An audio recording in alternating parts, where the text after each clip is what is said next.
Have a vision. Think big. Ignore the naysayers. Work your ass off and give back and change the world. Because if not us, who? If not now, when? What is the secret to success? The long version is that I actually always had 5 rules.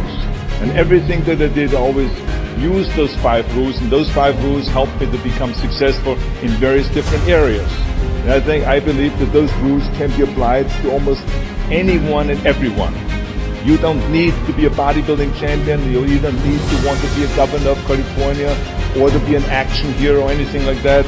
If you want to excel in whatever you do, those rules are for you. It's that simple. Now I have to tell you right off the top that I always was very intense. As a kid already, I was very intense and I was very hungry. I always wanted to be the best. I always wanted to be number one. I always wanted to get to the top. I never believed in just getting by.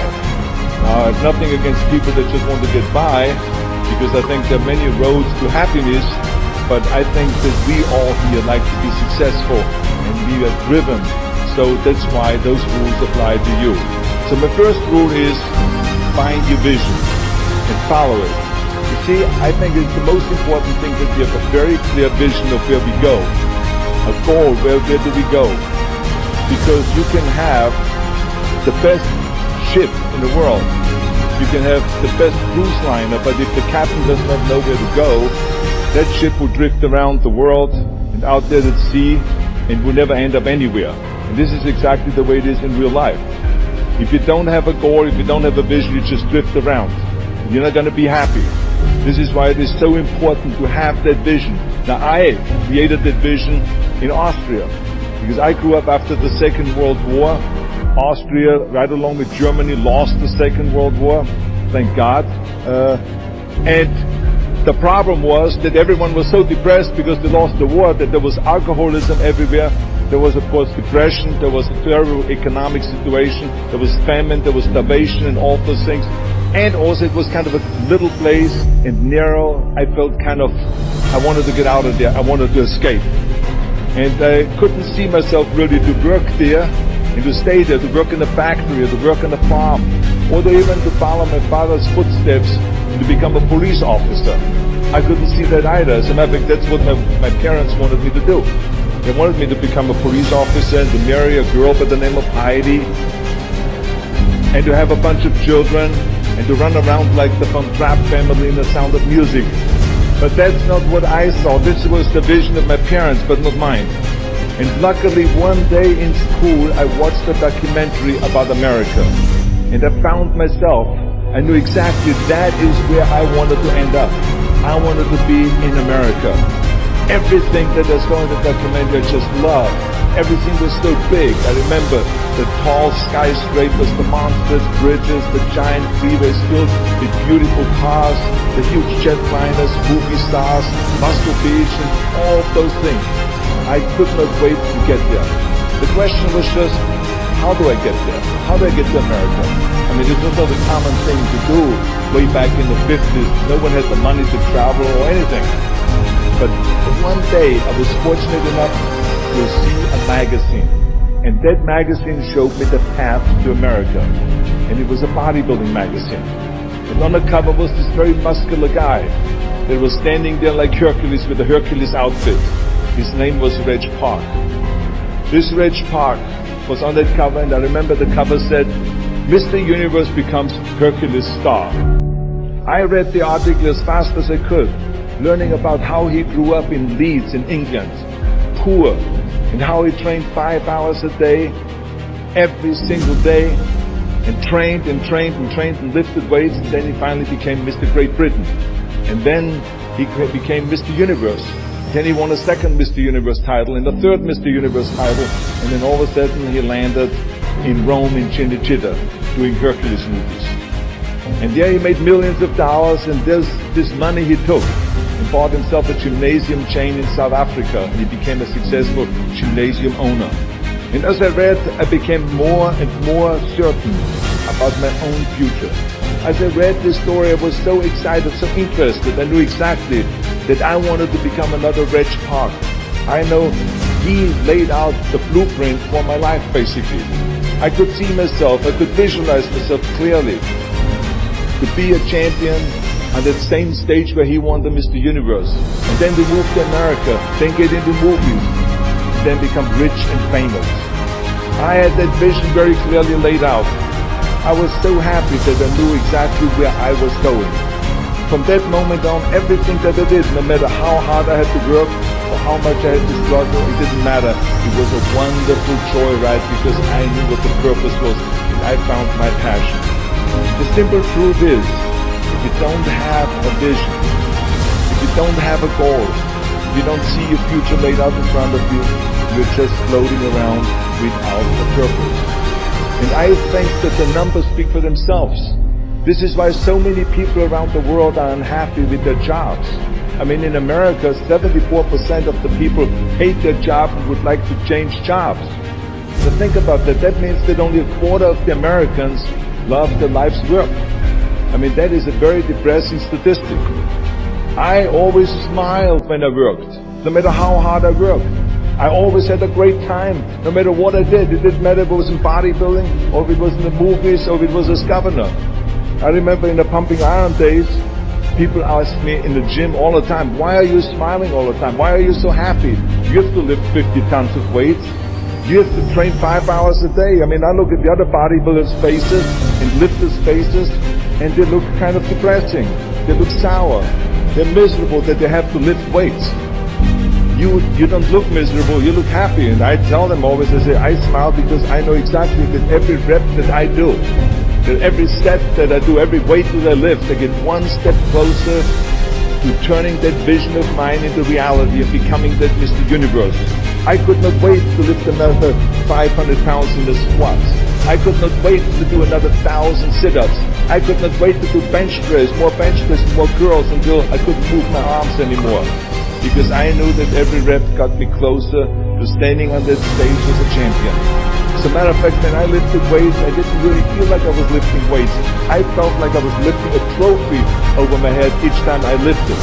And to have all those bodybuilders around me and thousands of people screaming. And I tell you that this vision didn't just help me in bodybuilding, it helped me with everything, like I said. I remember in the movie business, there were many times stunts that I had to do, where I got hurt, that I was in pain, in agony, and had to do it over and over again. I remember one incident specifically in Conan the Barbarian. There I was, crawling on all four, on rocks, over rocks and gravel, holding my sword right in front of me. And as I was crawling, the camera followed me. There was around 30 feet that I crawled on those rocks and this gravel. And eventually, after 10 takes, my elbows and my knees started bleeding and hurting. And the director came to me sheepishly and said to me, he says, do you mind if we do another take? I need a close-up of you. And I said to him, no, I don't mind at all. I said, go and do as many takes as you want. He says, no, I don't want to do that because I know you're in pain, you're bleeding. I said, no, I don't feel any pain. I said, the only thing I see is the finished scene. I see the finished scene of me crawling on all four with my sword in the front, crawling up and sneaking up behind Thulsa Doom, the main villain of the Conan movie that killed my parents, and rising up behind him and cutting his head off. That's what I see. Remember, crush your enemies, see them driven before you, and hear the lamentation of their women. So this is why, because I visualized that scene, this is why I did not feel that pain. I did not care if I was bleeding on my knees, because I know that pain is temporary, but the film is permanent. And I explained that to the director, so this is why I try to tell you, always discover your vision, and the rest will follow. Now my second rule is never ever think small. If you're going to accomplish anything, you have to think big. You have to go and shoot for the stars. The biggest challenge most people have is because they think small. The reason why people think small and why they choose small little goals is because they're afraid to fail. They know that if you shoot for a big goal, then the chances of failing are very high. And they're afraid of failing. It's one of the most common things why people are frozen and why they can't make a move in life, because they're scared of failing. I say to myself, hey, I'm not worried about failing because that's part of life. You're not going to go and win everything. And how far can you fall? Look at this. This is the ground. That's as far as I can fall. And you know something? That the only time you really consider the failure is if you fall and you don't get up. But if you get up, you never consider the failure. So I never considered myself a failure. I always considered myself a winner, even though I fell every so often. But I always got up and I always moved forward. This is the important thing. I never had any patience, of course, for thinking small, because in German we have a saying, wenn schon, denn schon. And that means that if you do something, then go all out and do it well. And this is not just the case in bodybuilding. I didn't just want to be a bodybuilding champion. I wanted to be the greatest bodybuilder of all times. I wanted to have the most muscle, the most muscle of all times, the most definition. I wanted to win the most trophies, the most world championship titles. I just wanted to be the best. And the same is also in movies. I didn't just think about being in movies. No, I wanted to be a movie star. I wanted to have above the title billing. I wanted to become the highest paid entertainer. I basically wanted to be another John Wayne. What's wrong with that? And then the same is in politics. I didn't just want to go and be in politics and enter a race for city council. I mean, let's be honest, does that sound right? Schwarzenegger, city council? No, come on. Not even Schwarzenegger and mayor, no. It had to be Schwarzenegger running for governor. But not just any governor, but governor of the greatest state in the United States, of California. That was the important thing. I'll give you an example of thinking big. When I became governor, I wanted to rebuild California's ancient infrastructure. You see, America has been living off infrastructure that was built in the 50s and 60s. And it drives me absolutely insane that America hasn't started rebuilding that infrastructure. I mean, we haven't invested in new roads or in new transit, on schools or in energy or anything like that for decades. The number of cars that we have now in America are 4 times as many as we had in the 60s. So therefore, we should be having 4 times as many freeways, 4 times as many tunnels, 4 times as many bridges and all this. But we don't. So this is why I wanted to get our act together and do the upgrading, at least in California. So when I talk about infrastructure, I didn't really want to just fix roads and close some holes on the roads. I wanted to build massive freeways on top of freeways. I wanted to build the first high-speed rail in the United States. I wanted to build more bridges and more tunnels, more on-ramps and off-ramps. I wanted to see literally trains everywhere. Well, there was no excuse for Californians to get stuck in traffic, and there was no excuse really to send your kids in overcrowded classrooms and schools, and there was also no excuse that Los Angeles has a 100-year-old sewage system. That's shitty, I think. At first, of course, some of the legislators looked at me like I was absolutely insane when I told them this vision. They were willing to spend maybe $5 billion, which of course is petty cash compared to what my vision was. But some politicians, of course, had a hard time to see the big picture because they didn't really ever travel outside California. So they haven't really seen big infrastructure. They haven't really seen big infrastructure all over the United States, or maybe in Asia, in China, or in Korea, or in Brazil, or in European countries, or here in Australia maybe.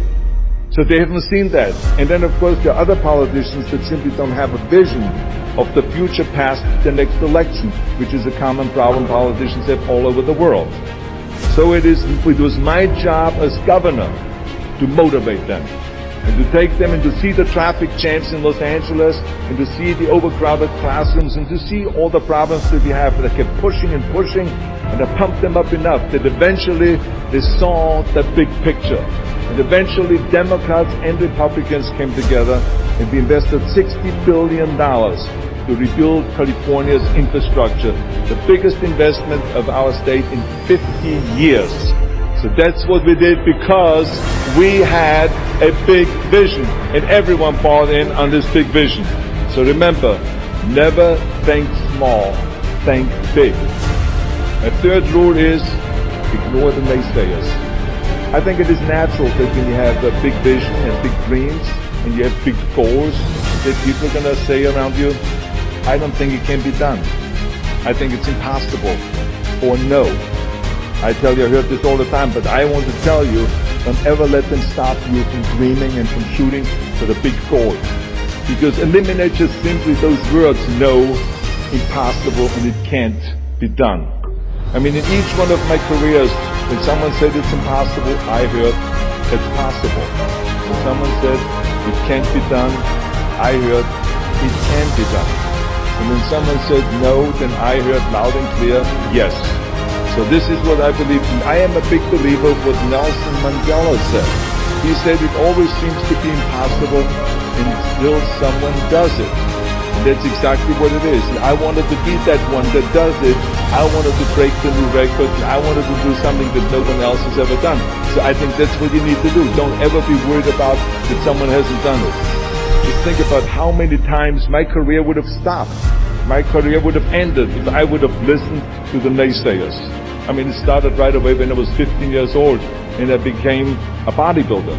Right after that, when I said, I want to be a world champion in bodybuilding, I want to be Mr. Universe.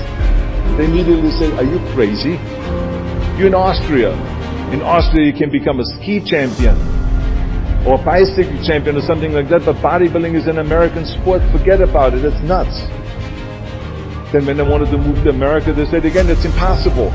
You will never be able to do that. You have no money. You're all by yourself. And then when I wanted to go into show business, after I won 13 world championship titles in bodybuilding, I said, I want to be like Reg Park.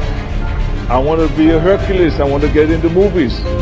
Well, I tell you, when I met those agents and managers and studio executives, their reaction was, oh, Arnold, that is so funny. You want to be what? A leading man? Oh, come on. I mean, look, first of all, let's start with your body. Look at your body. I mean, you're overdeveloped.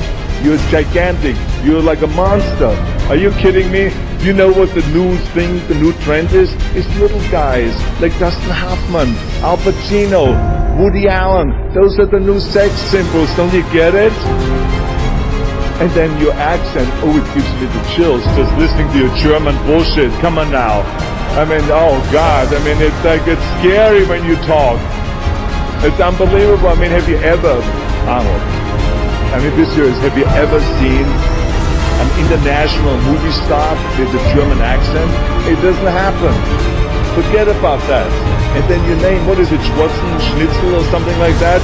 Yeah, I can see that name already up there on the billboard. Yes, and people are going to storm the theater and the movie houses because Schwarzenegger is starring in the movie. Oh yeah, I can see that already.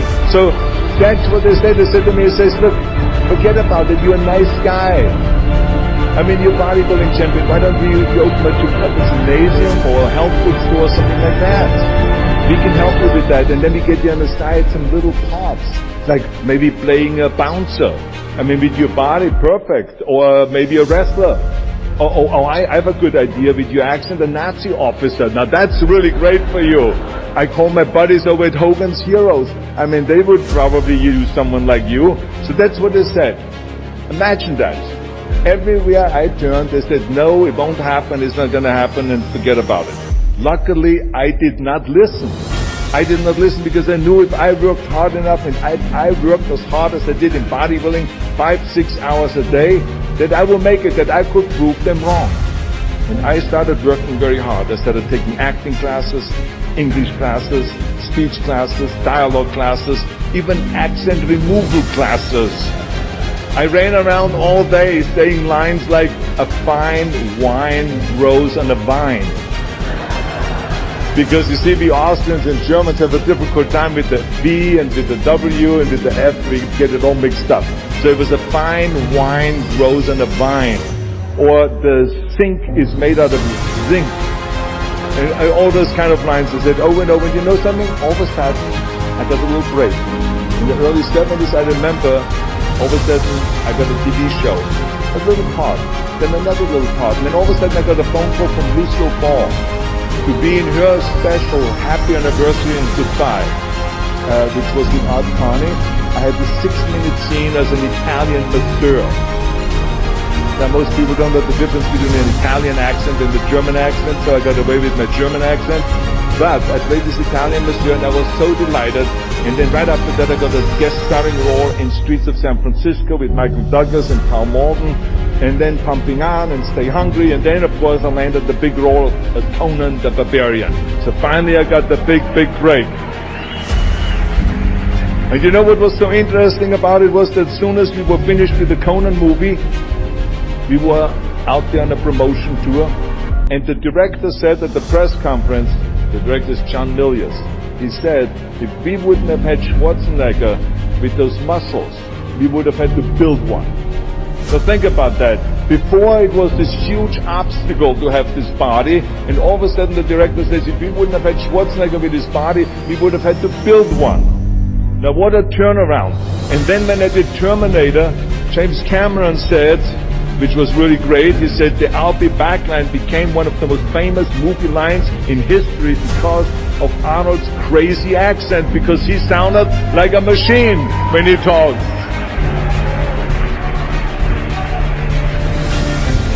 So as you see, everything that the naysayers said was a liability became an asset. And the same was also in my political career. When I ran for governor, they immediately said, I shouldn't do it, it is a big mistake, it won't happen, I will lose, and all those kind of things. And the rest, of course, is history. The bottom line is, if I would have listened to naysayers, my career would have ended when I was 15 years old. I would be still yodeling in Austria, in the Alps, and I would not be talking here today to you. And the reason why I'm here today and talking to you is because I did not listen to you can't, or it's impossible, or no. So I just recommend to you very strongly, ignore the naysayers.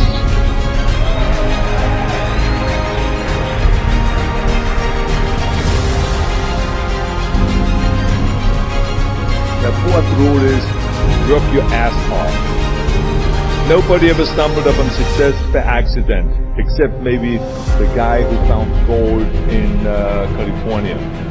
But don't ever think that you can be that guy. I mean, you never want to fail because you didn't work hard enough. I always believe no stone unturned. Work your butt off. That's what I always believe. No matter what you do, work. I remember Muhammad Ali, one of my great heroes, had a great line in the 70s when he was asked, how many sit-ups do you do? He said, I don't know, because I start counting only when it starts burning. When it starts burning, that's when it starts counting. You see, that's what makes you a champion. It doesn't matter in what area you're in. No pain, no gain. The bottom line is, one of my rules, which is work your butt off. If you don't apply that rule, all the other rules won't mean anything. I mean, it drives me absolutely nuts when people say, I don't have time to work out. Have you heard that many times? I don't have time to work out, or I have worked so hard all day, I'm tired, I cannot work out anymore. Or I cannot read another book, or I cannot improve myself, or I don't have time, or I work so hard that I cannot really improve my business, or I cannot grow as a person, or any of those things. What the hell are we talking about here? I mean, today is 24 hours, you sleep 6 hours, so you have 18 hours left. I mean, I know there's some of you out there that say, well, wait a minute, I sleep actually 8 hours, but that's just sleep faster, okay? I mean, let's not get bogged down with this stuff here. Listen, when I came to the United States, I remember that I trained 5 hours a day, every day, and I was managing a construction business, and I was a bricklayer, and I went to college also, and I took acting classes from 8 o'clock at night to 12 o'clock midnight. All of that in one day. Every day I did that. I did not worry about it. I knew that I had 24 hours and I didn't want to waste one single hour.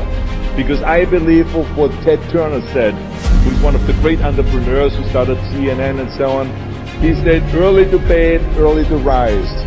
Work like hell and advertise. So that's what I believe. Just remember, you can't climb that ladder of success with your hands in your pockets.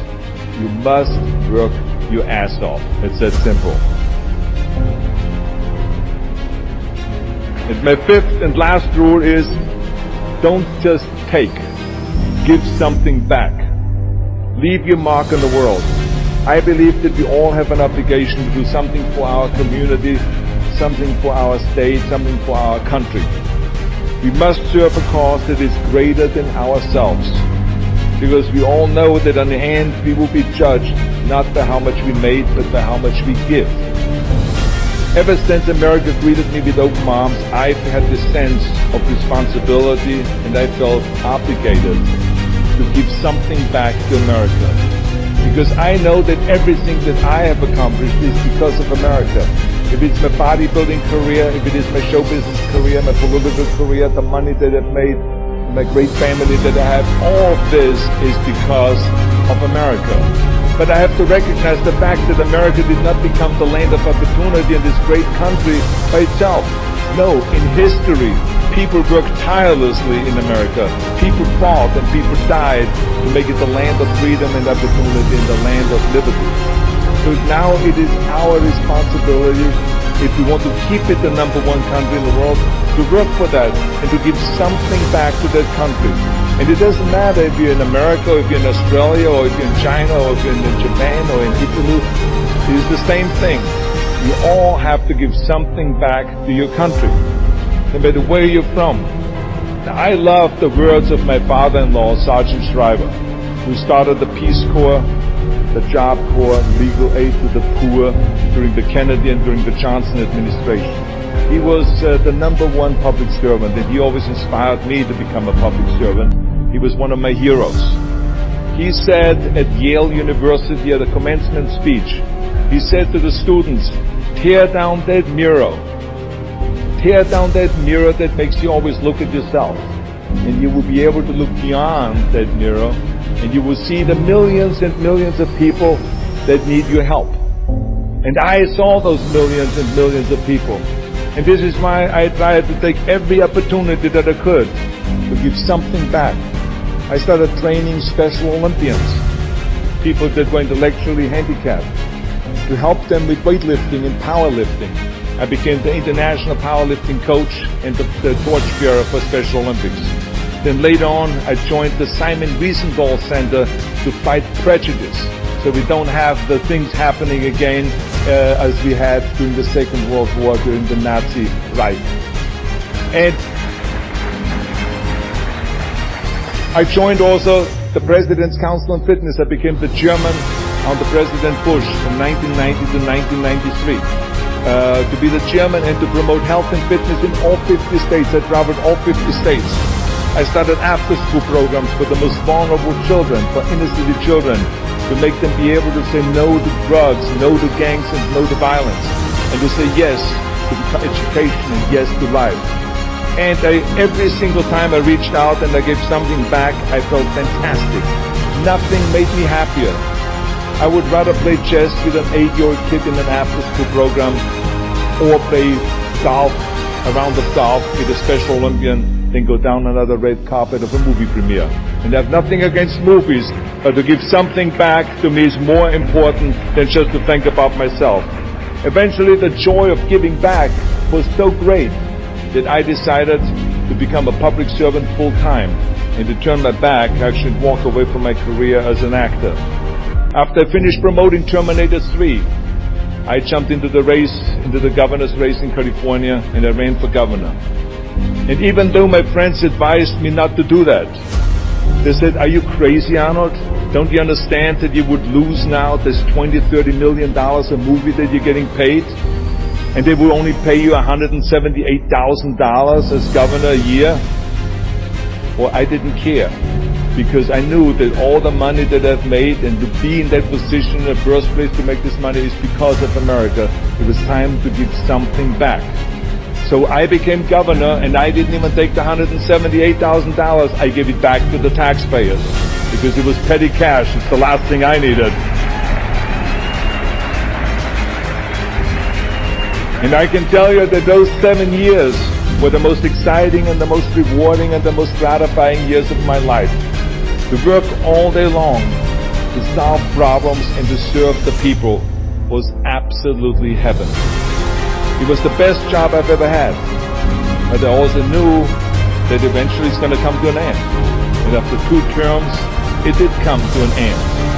But when it came to an end, the one thing that didn't come to an end and was not finished was my desire to be a public servant and to serve the people. And this is why I continued to work for Special Olympics. That's why I continued to work on fighting my fitness crusade and traveling around the world to promote health and fitness.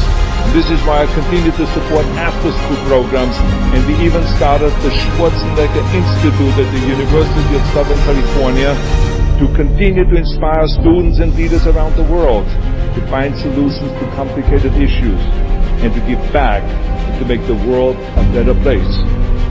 So thank you. But I tell you that I was very fortunate that I had great heroes. I had great heroes that I could look up to, and I mentioned 2 of them, Muhammad Ali and Sergeant Shriver, my father-in-law. But there's other great heroes like Gorbachev, Reagan, Mandela, great leaders like Mother Teresa, Chancellor Kohl, and Churchill, and the list goes on and on. I mean, those people had such an impact on the world. Single-handedly, they've changed the world.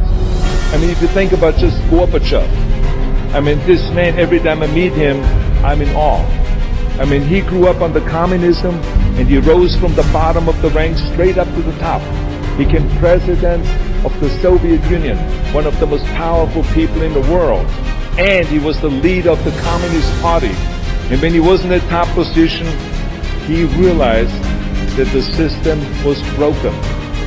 Now what do you do when you're the top leader of the Communist Party and you realize that the system, that communism, doesn't work? Well, you know what he did? He dismantled communism. Think about the courage that takes. I mean, the guts that it takes to do that. Think about that Gorbachev completely transformed his country with glasnost to give his people for the first time freedom. And then to perestroika by reforming Russia's economy. He didn't wait for the next president. He didn't complain. He simply said, if not me, who? And if not now, when? So I feel very strongly all of us need to have and embrace that kind of a spirit. We all can create change, whether it is in our neighborhood, or in our local schools, or in our country. It can be big, but it can also be as little as just going to a school kid that has problems reading and teaching that kids how to read or how to do math.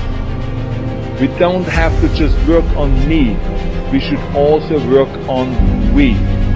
Not just me, but also we. Remember that. To lead a truly full life, you must give back. You must leave the world a better place than you found it.